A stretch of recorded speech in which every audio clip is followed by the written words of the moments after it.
विपक्ष की सरकारों को घेरने या यूं कहें अस्थिर करने के लिए केंद्र सरकार एक और कानून लेकर आ रही है।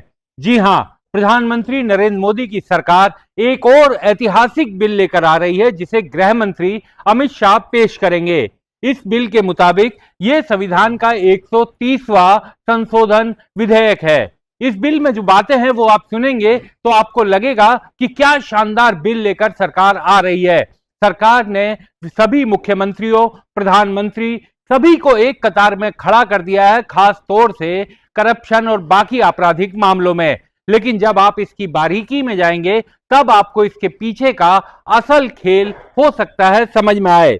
वैसे पहले इस कानून के बारे में मैं आपको बता दूं, यह 130वां संविधान संशोधन विधेयक होगा 2025। इसमें जो प्रमुख संशोधन किए गए हैं उसमें यह कहा गया है, अनुच्छेद 75 जो केंद्र सरकार, प्रधानमंत्री और केंद्रीय मंत्रिमंडल से संबंधित होगा, इसमें कहा गया है कि यदि कोई मंत्री लगातार 30 दिनों तक गंभीर अपराध यानी 5 साल या उससे ज्यादा की सजा वाले अपराध के आरोप में जेल में है और उसे जमानत नहीं मिलती तो राष्ट्रपति प्रधानमंत्री की सलाह पर उसे पद से हटा देंगे। अगर प्रधानमंत्री सलाह नहीं देते हैं तो 31वें दिन वह मंत्री अपने आप पद से हटा हुआ माना जाएगा। यानी अगर कोई मंत्री या खुद प्रधानमंत्री भी किसी आपराधिक मामले में जेल में बंद है, उन्हें 30 दिनों तक बेल नहीं मिलती और बाहर नहीं आ पाते, तो अगर प्रधानमंत्री सलाह दें तो भी उन्हें हटाया जा सकता है और नहीं सलाह देंगे तो 31वें दिन उनको यह मान लिया जाएगा कि वो अब अपने पद पर नहीं है।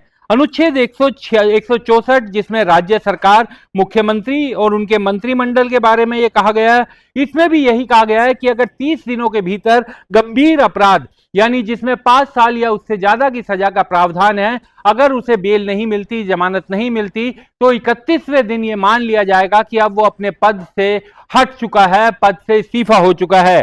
और 239 डबल ए ये यूटी और केंद्र शासित प्रदेश जो है उन पर भी लागू रहेगा। अगर किसी केंद्र शासित प्रदेश का मुख्यमंत्री या मंत्री किसी गंभीर अपराध में जेल में बंद होते हैं तो 30 दिनों के अंदर अगर उन्हें जमानत नहीं मिलती तो 31वें दिन ये मान लिया जाएगा कि उनका पद अपने आप समाप्त हो गया है। ये कानून मुख्यमंत्री मंत्रियों से लेकर, राज्यों के मंत्रियों से लेकर मुख्यमंत्री, केंद्र सरकार के मंत्रिमंडल के और प्रधानमंत्री सभी पर लागू होगा। लेकिन आप सोच ये रहे होंगे कि कितना अच्छा कानून है, देश के प्रधानमंत्री और तमाम मंत्रियों को एक कतार में खड़ा कर दिया है। लेकिन जरा सोच के देखिए, क्या कभी देश के प्रधानमंत्री या सत्ताधारी दल जो के देश में काबिज है उसके मंत्रियों के खिलाफ कोई जांच एजेंसी इस तरह की कार्रवाई कर सकती है? इसका सीधा असर पड़ेगा विपक्ष शासित राज्यों पर। आप याद कीजिए, पिछली बार झारखंड के मुख्यमंत्री हेमंत सोरेन और दिल्ली के मुख्यमंत्री अरविंद केजरीवाल दोनों गिरफ्तार हुए। झारखंड के मुख्यमंत्री हेमंत सोरेन ने तो अपनी गिरफ्तारी के बाद अपना इस्तीफा दे दिया था, क्योंकि जब उन्हें गिरफ्तार किया जा रहा था उन्होंने इस्तीफा दे दिया था और वो जेल चले गए थे। लेकिन अरविंद केजरीवाल, दिल्ली के मुख्यमंत्री अरविंद केजरीवाल लंबे समय तक जेल में बंद रहे, तत्कालीन दिल्ली के मुख्यमंत्री अरविंद केजरीवाल, और उन्होंने उनकी जमानत नहीं हुई थी क्योंकि उन्हें prevention of money laundering act यानी ईडी के मामले में भी गिरफ्तार किया गया था, तो उन्हें जमानत नहीं मिली थी। लंबे समय तक वो जेल में रहे, दिल्ली के तिहाड़ जेल में बंद रहे, लेकिन उन्होंने पद से इस्तीफा नहीं दिया। पद से इस्तीफा कब दिया उन्होंने? जब वो जेल से बाहर आ गए, जब सुप्रीम कोर्ट ने उन्हें जमानत दे दी। अब आप ये सोचिए कि कहा जा रहा है कि उसी घटना से प्रेरणा लेकर केंद्र सरकार ये कानून लेकर आई है। दरअसल हमारे देश के संविधान में कहीं भी इस बात का कोई उल्लेख नहीं था कि अगर ऐसी कोई स्थिति आ जाए कि किसी राज्य का मुख्यमंत्री अगर जेल में बंद हो, इस्तीफा ना दें, तो क्या उन्हें पद से हटाया जा सकता है। यह एक एम्बिग्विटी थी जिसको दूर करने के लिए अब केंद्र सरकार ये कानून लेकर आ रही है। देखने और सुनने में कानून बहुत शानदार लग सकता है, लेकिन इसका सबसे ज्यादा असर पड़ेगा विपक्ष शासित राज्यों पर। अब आप समझिए क्यों। क्योंकि सीबीआई, ईडी ये देश की प्रीमियर जांच एजेंसियां हैं। अब तक ये कहा जाता था कि ये देश की प्रीमियर जांच एजेंसियां हैं, ईमानदारी से अगर अपना काम करें तो देश में करप्शन, भ्रष्टाचार, ये सब तमाम चीजें पूरी तरीके से खत्म हो सकती हैं। लेकिन पिछले कुछ दिनों में जिस तरीके से ईडी और सीबीआई ने अपने कामकाज को अंजाम दिया है, उससे ये सीधा आरोप लगने लगा है कि ये पूरी तरीके से सत्ता के संरक्षण में, या यूं कहें कि सरकार के संरक्षण में काम कर रही हैं। ईडी ने तमाम राज्यों में, जो विपक्ष शासित राज्य हैं, वहां की राज्य सरकारों के कामकाज में हस्तक्षेप करने की कोशिश की, ऐसा सुप्रीम कोर्ट ने भी कहा। और सुप्रीम कोर्ट ने यह भी कहा कि ईडी देश के फेडरल स्ट्रक्चर को चोट पहुंचाने की कोशिश करती है। तमिलनाडु के एक मामले में, जिसमें वहां की स्थानीय पुलिस ने एफआईआर दर्ज कर जांच शुरू कर दी थी, उसके बावजूद ईडी वहां पर पहुंची थी और उस मामले में सुप्रीम कोर्ट ने यह टिप्पणी की।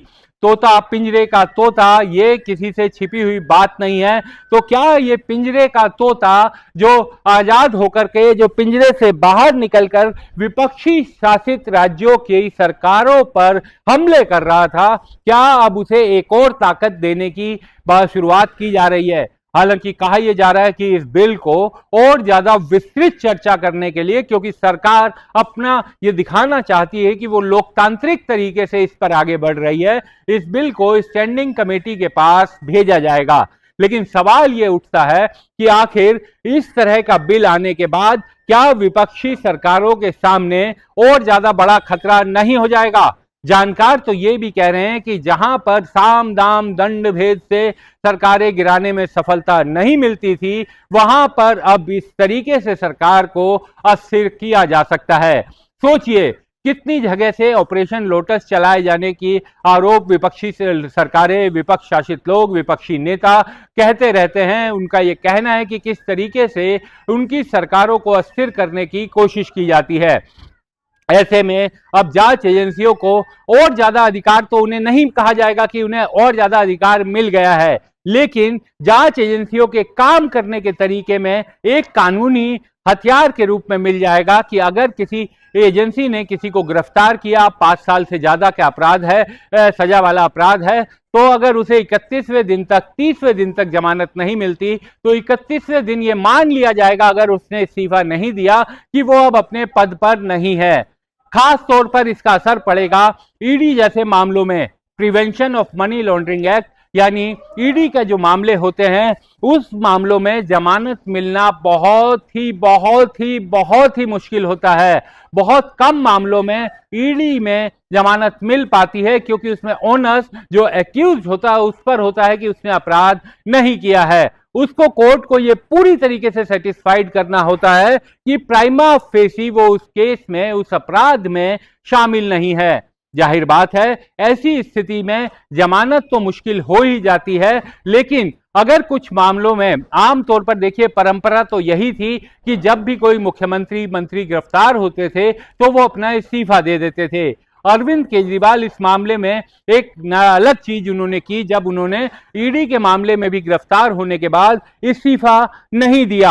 आप समझिए, उन्होंने साफ ये कहा था कि उनकी सरकार को गिराने की कोशिश की जा रही थी, और जब सरकार उनके काबू में नहीं आई बीजेपी के, तो उन्हें गिरफ्तार किया गया। लेकिन वो अपनी गिरफ्तारी के बाद भी इस्तीफा नहीं देंगे, ये ठोक करके उन्होंने कहा। उनकी पार्टी के नेताओं ने कहा, अगर मैंने गिरफ्तार होकर इस्तीफा दे दिया, ये देश के अंदर ऐसा प्रेसिडेंट सेट कर देगा, फिर तो ये क्या करेंगे, ममता बनर्जी को कल गिरफ्तार कर लेंगे और कहेंगे इस्तीफा दे दो, उसको, उसकी सरकार गिर गई।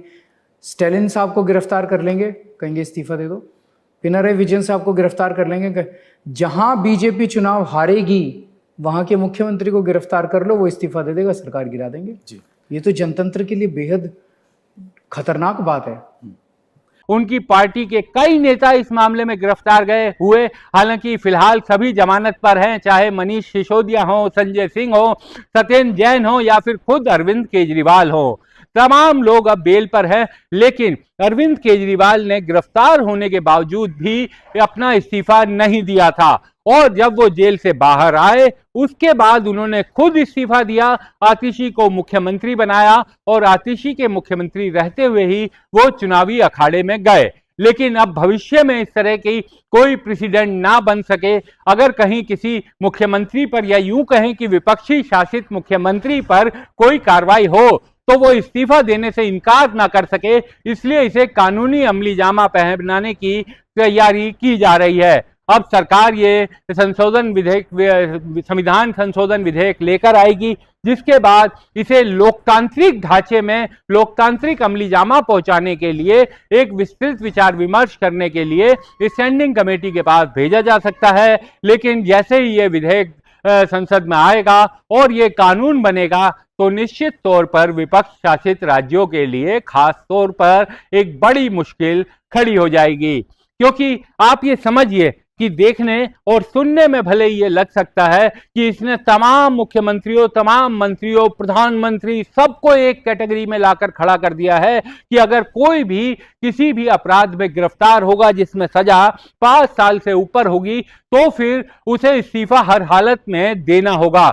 या तो 30 दिन के भीतर वो खुद अपना इस्तीफा दे दें, या अगर कोई मंत्री गिरफ्तार हुआ है तो मुख्यमंत्री उसका इस्तीफा लेकर अपना राज्यपाल को भेज दे।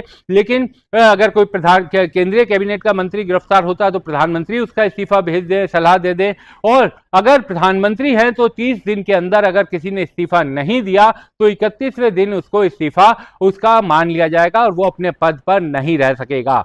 अब ये तो बात हुई मंत्रियों, मुख्यमंत्रियों की, और आप समझ गए होंगे कि इसका ज्यादा असर विपक्षी शासित राज्यों के मुख्यमंत्रियों और मंत्रियों पर ही पड़ेगा और विपक्ष की सरकारों को हिलाने का एक और हथियार ये सरकार के हाथ में आ जाएगा। अब आप सोचिए, ये सरकार तो आती जाती रहती है, सरकार आनी जानी है, कोई सरकार अमर नहीं है, लेकिन कानून जो है वो अमर हो जाते हैं जब तक उन्हें हटाया ना जाए। अब अगर अगली सरकार आएगी तो वो भी इसी तरीके से बदले की कार्रवाई में उन सरकारों को निशाना बनाएगी जो सरकार आज इसका प्रयोग कर रहे हैं।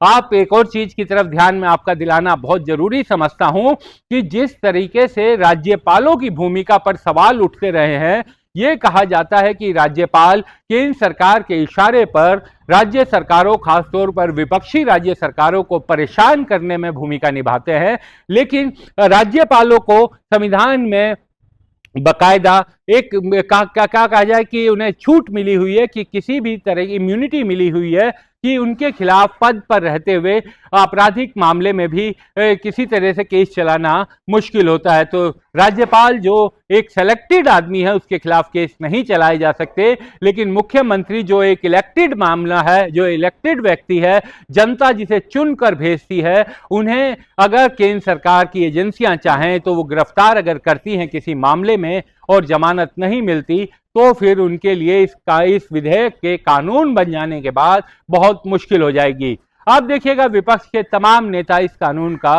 विरोध करेंगे और ये मेन स्ट्रीम मीडिया के जरिए समझाने की कोशिश की जाएगी कि देश में स्वच्छता, आपराधिक स्वच्छता, राजनीति में स्वच्छता, पारदर्शिता लाने के लिए इतना बढ़िया कानून लाया जा रहा है और विपक्षी दल इसका भी विरोध कर रहे हैं क्योंकि वो करप्शन के साथ है। इस तरीके की दलीलें मेन स्ट्रीम मीडिया में दी जाएंगी, लेकिन हर चीज को देखने का एक नजरिया होता है। जो मेन स्ट्रीम मीडिया है वो उसी नजरिए से देखती है जिस नजरिए से सत्ताधारी दल यानी केंद्र सरकार उन्हें दिखाना चाहता है। अगर किसी भी चीज को समझना है तो व्यग्रता में समझना होगा, उसे पूरे पुरजोर तरीके से देखना होगा, उसके प्रोज एंड कॉन्स को समझना होगा। और ये कहने में बहुत अच्छा लग सकता है कि तमाम मुख्यमंत्री, प्रधानमंत्री सब इसकी जद में रहेंगे और किसी पर भी को भी अधिकार नहीं होगा कि वो गिरफ्तार होने के बाद भी इस्तीफा ना दे, चाहे वो देश का प्रधानमंत्री ही क्यों ना हो। क्या आप सोच सकते हैं, क्या आप मान सकते हैं कि कोई जांच एजेंसी, कोई भी जांच एजेंसी प्रधानमंत्री पर इस तरह की कार्रवाई कर सकती है? तो जाहिर बात है ये कहने की बातें हैं, इसके निशाने में आएंगे ज्यादातर विपक्ष शासित मुख्यमंत्री, विपक्ष शासित मंत्री, क्योंकि विपक्ष के अरविंद केजरीवाल ने जो राह दिखाई थी विपक्षी नेताओं को, उस पर अब सरकार को भी ये लगने लगा था कि बाकी विपक्षी नेता भी आगे चल सकते हैं। क्योंकि अरविंद केजरीवाल से ठीक पहले हेमंत सोरेन गिरफ्तार हुए लेकिन उन्होंने इस्तीफा दे दिया। अरविंद केजरीवाल ने इस्तीफा नहीं दिया और अरविंद केजरीवाल को देखकर बाकी सरकारें भी इस तरीके से आगे ना बढ़ें। अगर किसी के खिलाफ जांच एजेंसियां इस तरीके से कार्रवाई करें तो वो इस्तीफा दे दें, शायद यही सोच करके ये कानून लाया जा रहा है। बहरहाल इस कानून पर संसद में विस्तृत चर्चा हो, सभी की चर्चा हो, सब चीजें खुलकर रखी जाए और सब चीजें सामने आए, तभी ये कानून बने। हालांकि इस सत्र में तो बनता मुश्किल दिखाई दे रहा है, क्योंकि ये कहा जा रहा है कि इसे व्यापक चर्चा के लिए स्टैंडिंग कमेटी के पास भेजा जाएगा। यानी अगले सत्र में अगर ये कानून बनने के लिए आए, स्टैंडिंग कमेटी भेजे इसे पूरी विस्तृत चर्चा करने के बाद, तो विपक्ष और बाकी लोग भी इस पर आंख नाक कान खुली रखें। देश में वैसे ही वोट चोरी के मुद्दे पर एक बड़ा आंदोलन चल रहा है। राहुल गांधी के नेतृत्व में राहुल गांधी बिहार में वोट चोरी के खिलाफ अपनी यात्रा निकाल रहे हैं। ऐसे में कुछ लोगों का ये भी कहना है कि उससे ध्यान केंद्रित करने के लिए कानून जल्दबाजी में लाया गया है और इसी कारण अभी इसे स्टैंडिंग कमेटी के पास भेजा जाएगा। बहरहाल इस पर जो भी आगे विस्तृत जानकारियां आएंगी, जो भी डेवलपमेंट होंगे, हम आपको बताते रहेंगे, हम आपको सजग करते रहेंगे। आपसे फिलहाल इस खबर में इतना ही। आप सभी से आग्रह है कि स्वतंत्र देखते रहिए, हमें लाइक और सब्सक्राइब कीजिए। आपका साथ हमारे लिए बहुत जरूरी है, तो अपना साथ हमारे साथ बनाए रखिए। बहुत बहुत शुक्रिया। हमारे चैनल को कृपया लाइक करें, सब्सक्राइब करें और अपने साथियों से भी जरूर करवाएं। शुक्रिया।